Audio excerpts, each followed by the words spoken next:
Trillions could flow through cryptos like Stellar XLM and Zioncoins could benefit. How am I deriving at that? How am I coming to that conclusion? Well, first, before all of that, please like, subscribe. It helps us with the YouTube algorithm and I can keep delivering more and more content like this to you more frequently. That aside, let me just say this. It's all about the fundamental facts of the matter and we really need a re-education on banks and Bitcoin. So we're going to revisit the film Banking on Bitcoin and draw some parallels as to what was happening then back in 2008 and what's happening now. Right now, what are the parallels? And let's educate ourselves on who is Satoshi Nakamoto. Is it one person or actually is it a group of people? And how much input did Satoshi actually really have into Bitcoin? Well, let's revisit Banking on Bitcoin. Nathan, over to you.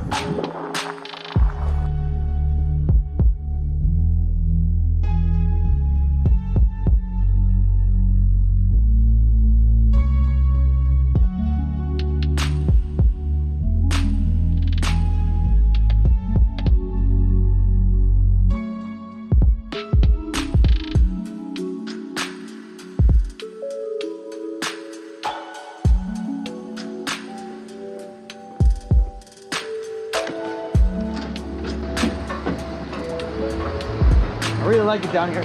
I live literally right by the World Trade Center. I walk home. I live above it, actually.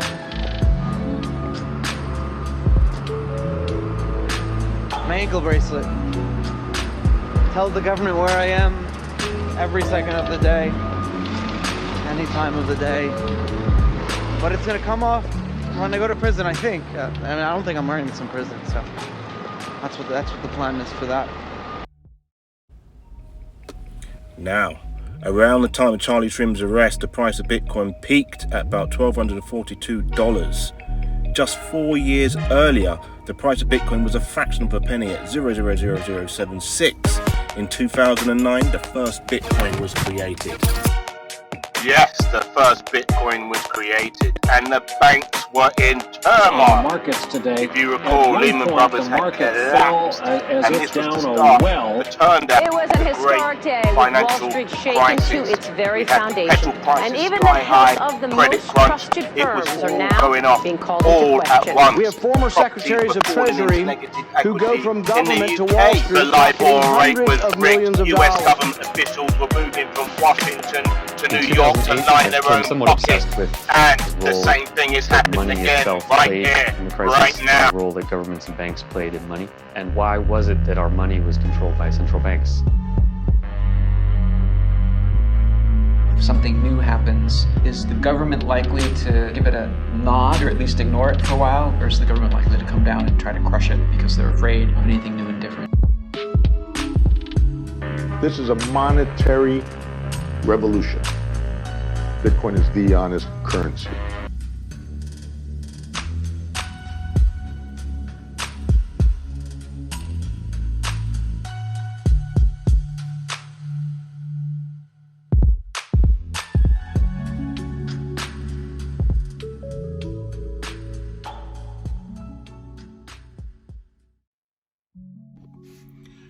Well, let's put that into perspective. First Republic, Silicon Valley Bank, Signature Bank are currently the second, third, and fourth largest bank failures in US history, respectively, after Washington Mutual, which went bust during the 2008 financial crisis. Believe it or not, also acquired by JP Morgan. And really, you've got to think about what is going on in this situation right now. When we look at First Republic, that came onto stocks. Records began on TradingView in 2011 or 2010, and since then it was just up. But now, you know, that stock rose to almost $200, if not more. And now it's 17 cents per share. What's going on there? You know, and looking on Trading 212, And what do I see? I see something I've never seen before. A dividend at 459%. That's 4.5x return quarterly. That's never going to stay like that. Obviously, if the price rises, that's going to come down. And I've seen that fluctuate anyway. So take that with a pinch of salt. But really, you can see the parallels now. And you can see actually that three major regional banks have failed following major crypto exchanges falling. And this really has come about because the Fed had started increasing interest rates year over year or quarter over quarter. Could be 0.5 basis points, 2.5, 7 basis points. Every quarter the increase has come. And some believe that the failure of these banks is due to these major crypto firms failing, like FTX, Free Arrows, Celsius, among many others. But really, when you look at what's actually happened, when you look at what fractional reserve has been doing, meaning that a bank only needs to have 1/10 of the deposits within the bank liquid available. 1/10. That's going to work, isn't it? These crypto companies need to withdraw their money because they're failing to give their investors their money back or their money. Then those funds need to be available. And if fractional reserve says they're not, that's a big problem.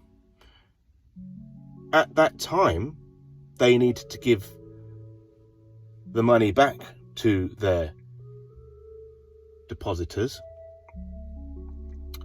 These banks had terrible premiums for their bonds. Their premiums were bought high, for high prices, and their yields were despicable. The lowest yields on record. We could now see 3-4% yields. They were probably receiving 0.5%, 1%. And so, if they need to get this money back to their depositors, then what they've had to do is sell their bonds at a loss. Because that's what banks do. They buy government securities because it's seen as the safest option. And when their financial plan has failed, they go bust because of fractional reserve. And there you have it. It's not cryptos at all, but cryptos is a hedge against this. The only way government and central banks can resolve this issue is actually by printing more and more money. But what does that do? The vicious cycle ensues. What does it do? It increases inflation. It devalues the dollar. And then we need to think about actually what is money.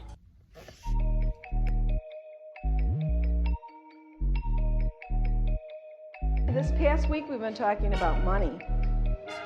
I'm going to ask everybody what you think money is. Can you give me some answers now? Money is like paper and you can like buy stuff with it. So you have to have like 4 quarters for $1. You need money to buy your house, like food, water, oxygen, not oxygen. Money is basically just an accounting system. It is a way of recording who owns what, who has what, who owes what to whom. That is all money really is. And you needed somebody who could stand as the central issuer, somebody who was the trusted third party, someone who could guarantee that the money was real. And for hundreds of years now, we have had governments issue money. Again, money is just an accounting system. That's what Bitcoin is. Bitcoin is really just an accounting system. It is a way of recording transactions, recording value, and it does it digitally so you and I can send it to each other directly, and everything is recorded in the open ledger. By monitoring and updating that ledger in a collective consensus-based system, you do away with the need for somebody in the middle having to be the sort of repository of all the information. And that's what gets away from the fees, the inefficiencies, and ultimately the potential for corruption and risk that come with centralizing information in that way. What it does is it takes that trusted third-party function and it automates it. It puts it into an open ledger that is put online, that is there for anybody to see, so that every Bitcoin is accounted for, so that you know that you're not getting a counterfeit Bitcoin. It's kind of remarkable that this idea of Bitcoin was launched just a few weeks after Lehman Brothers went bankrupt and the whole system nearly collapsed.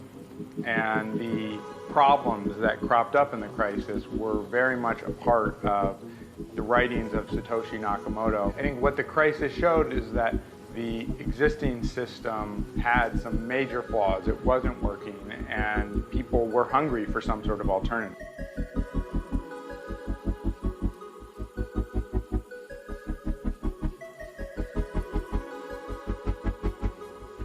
I discovered Bitcoin's power when I understood for the first time that it was not controlled by a central company or a central person, because I knew that meant it couldn't be shut down. And if it can't get shut down, all it needs is to do something useful, and it will become more and more adopted. And as the value grows, people will find more and more uses for it.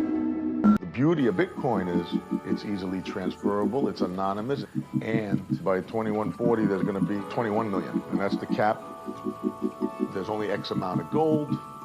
There's only X amount of Bitcoin. That's great, thanks Nick. Now here's where I tell you, there's only so much Zioncoins. There's only 34 million Zioncoins. You can't produce any more. Just like there's only so much platinum, there's only so much Zioncoins. And if we want to burn it, we just send it back to the original wallet. It's pre-programmed on Stellar, and we'll talk about proof of work and the consensus mechanism that Stellar uses, which is Byzantine federated consensus, and we'll dive deep into that with one of the programmers from Stellar. Back to you.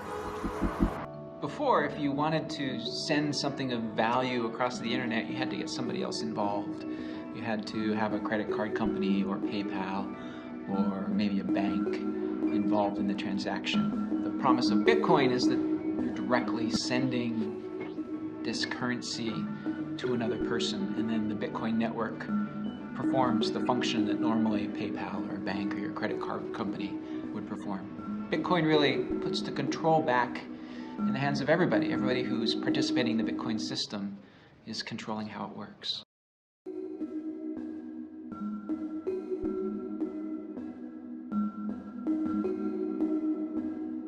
If you want to look for the genesis of cryptocurrency, it was the cypherpunk movement, growing out of a kind of a love of the internet and its possibilities, the discovery of cryptography and imagining that you could actually give birth to a new world, really, out of the internet.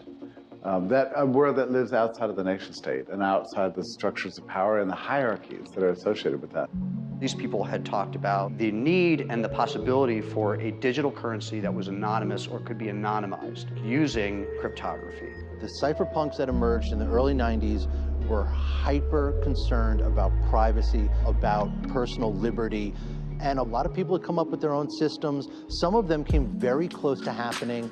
The one that probably came the closest was DigiCash from David Chaum. Privacy of payments is actually essential for democracy. The reason is not because you need to be able to make private payments in order to express yourself, but rather that in order to inform yourself, you may need to purchase information, and that's the thing that allows you to have opinions worth expressing. Although I wouldn't say David Chaum was a cypherpunk, he definitely inspires the cypherpunk movement. It's as if the cypherpunks kind of came upon David Chaum's tools, like the technology of some alien species, and they only took the weapons. They were most interested in the ones that could be used to disempower the government and empower individuals. The break between him and the cypherpunks came when he realized he would need existing institutions to help him with it. So he started talking to governments, he started talking to banks. He was very close to having this thing happen in the late 90s, and nobody was really prepared for this outside of the cypherpunk movement. People seemed like had almost sort of given up on the project. Other than a few experiments here and there by Hal Finney, Nick Szabo, the conversation around this really died down.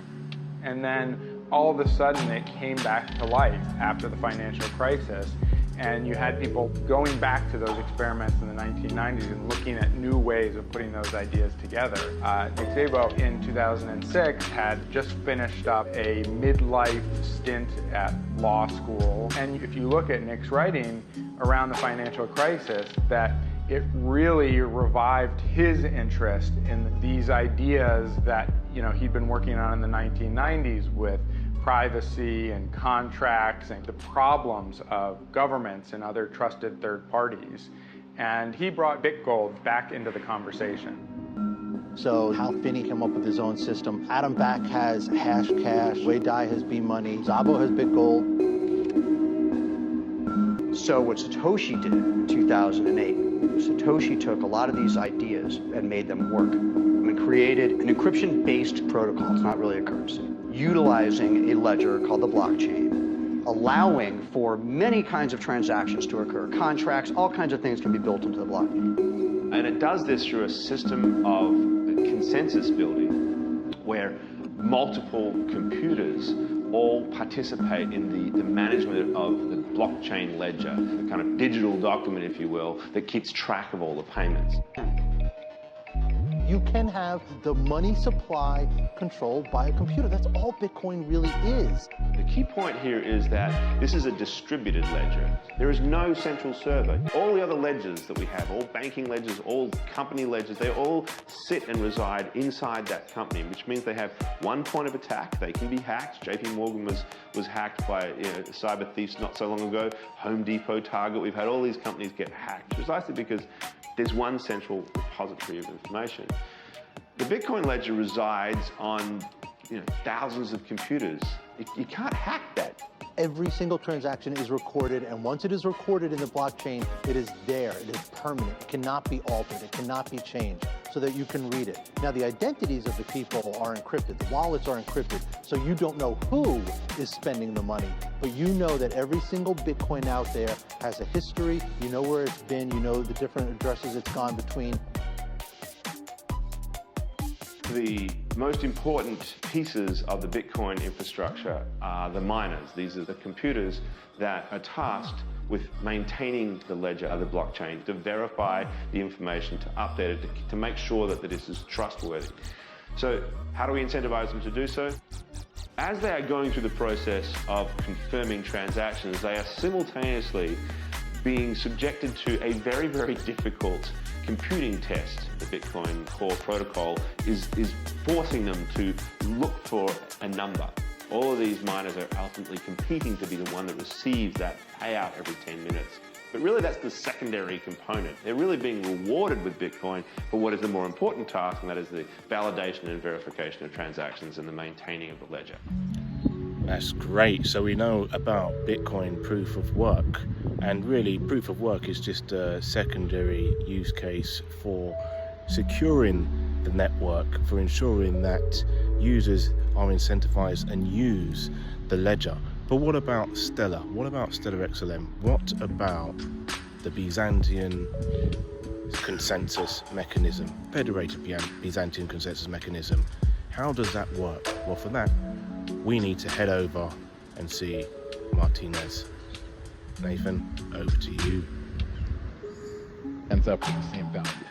And the key insight in the nomination protocol is the fact that you can vote to nominate a value, but you can't vote against nominating a value. So nominating values is essentially irrefutable, and that's what allows the system to kind of converge on some set of nominated values.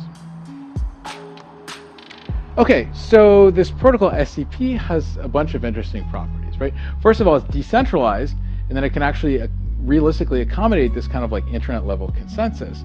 It's also low latency, by which I don't mean microseconds, but I mean compared to the amount of time you wait for a credit card swipe, like, yeah, we can do this in 5 seconds, no problem.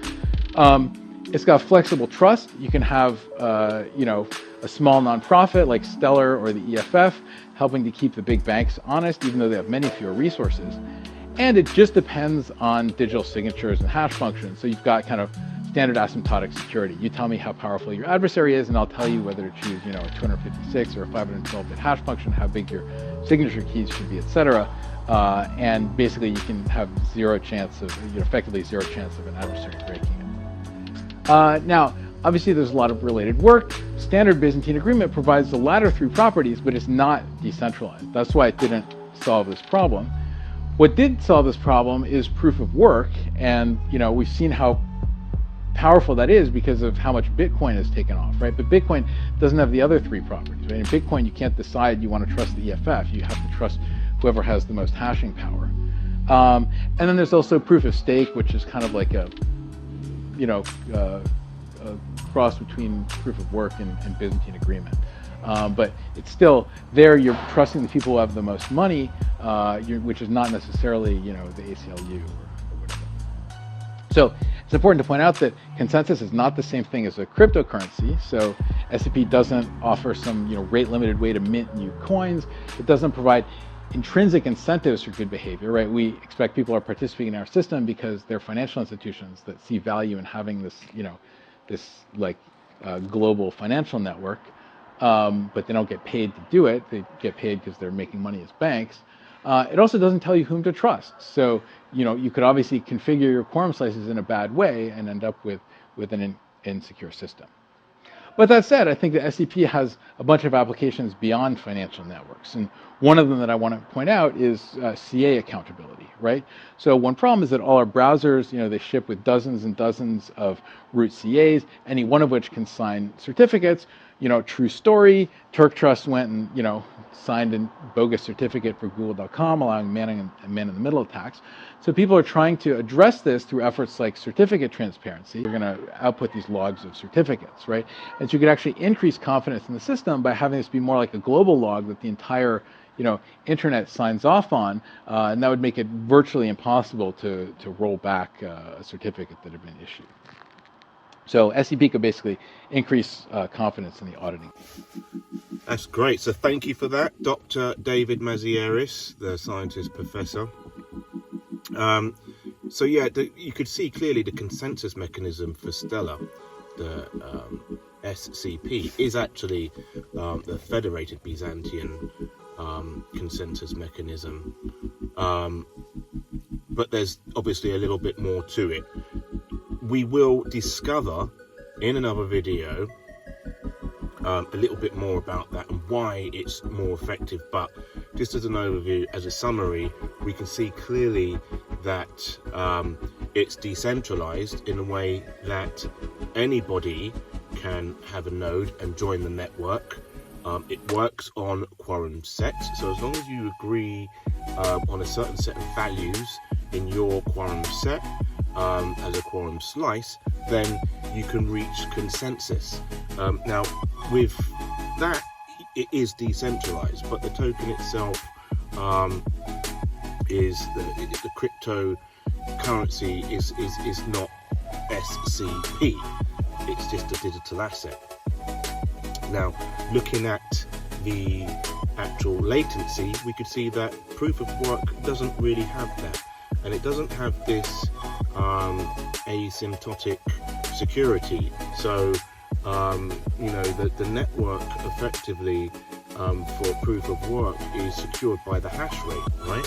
So when you think about that, that means that anyone with the most hash rate is the one securing the network, is the one allowing the whole processes. And then when you think about that, again, like proof of stake, whoever's got the most coin, whoever's got the most money controls the network effectively. Whoever's got the most hash, proof of work, controls the network. So whoever's got the most money, basically, because if you've got the most money, then you've got the most hash rate because you've got the most systems, right? With Stellar, it doesn't work like that. It's a proof of consensus from those individual quorum slices, and they have to all agree on a certain set of principles. So with that, yes, with that, I do believe we need to think about what that actually really means. Asymptotic security is quite important. With Bitcoin, there really isn't any. We'll discuss what asymptotic security means briefly. Asymptotic means, you've got security from malicious actors, those that are trying to hack the system, and you've also got safety, liveness from events like randomization, like lightning strikes of the sort, and power outages, and so on and so forth, right? Whereby the system could be compromised. But really, Bitcoin doesn't have this, so it can then suffer from 51% attack. And you don't need a lot of computational power to be able to conduct this attack. You've got to do is have the hash rate, the higher hash rate, to then rewrite history, change transactions effectively. And that's not really that secure when you think about it. That's not really that nitpicking. Like, if you've got big nations that are fighting over this hash power to control prices or to disallow transactions, that's going to be quite prevalent. But with asymptotic security, you can't do that. That's null, that's void. There's no ability to be able to do that. It's hard written in the code. You can't phase change transactions. And with that sort of cryptographic security,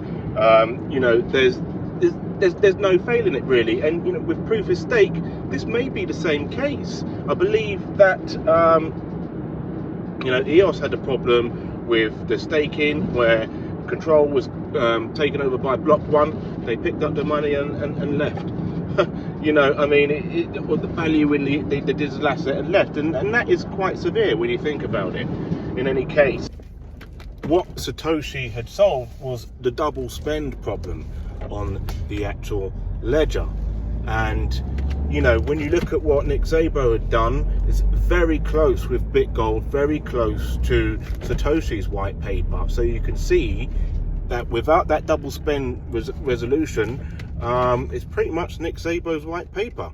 In any case, back to banking on Bitcoin. Bitcoin, in being the first to achieve this holy grail of decentralized value exchange, that transfers that process of trust to a collective agreement around a body of independent computers who are compelled by an incentive system to maintain that consensus and affirm the information to be correct, is incredibly liberating, because it means that we can do it without all these intermediaries in all these different realms. The most important thing behind Bitcoin is not the currency. The key factor is the blockchain. Nobody expected this. In 2008, very few people cared. Very few people cared about it. It was just the computer scientists and the sort of code geeks that were really interested in it. All of my communication with Satoshi was ever via either the Bitcoin Talk forums, which all of that communication is public, or private forum messages, or private emails. Satoshi was always all business. It was just always about the code. My very first message to Satoshi, I asked him, so, is Satoshi your real name? What have you done before? Can you tell me a little bit about yourself? And he just ignored that completely, but came back and said, great to have more experienced programmers helping out with the project. Here's a couple of problems that need to be solved. Maybe you can help solve them.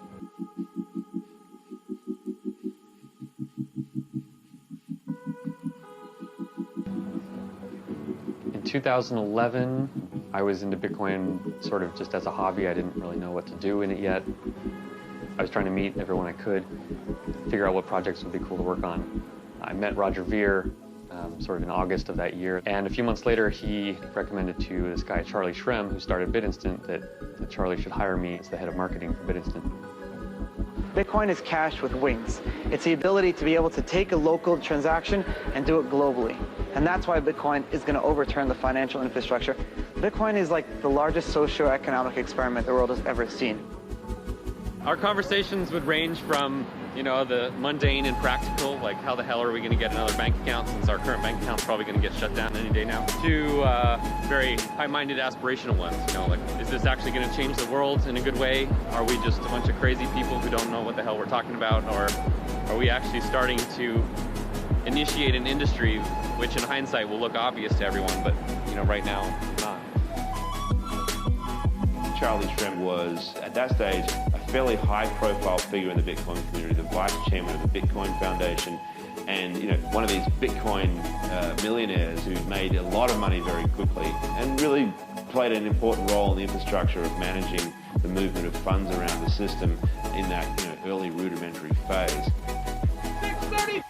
And there you go, people. Thank you for joining us for this first episode of Banking on Bitcoin Revisited.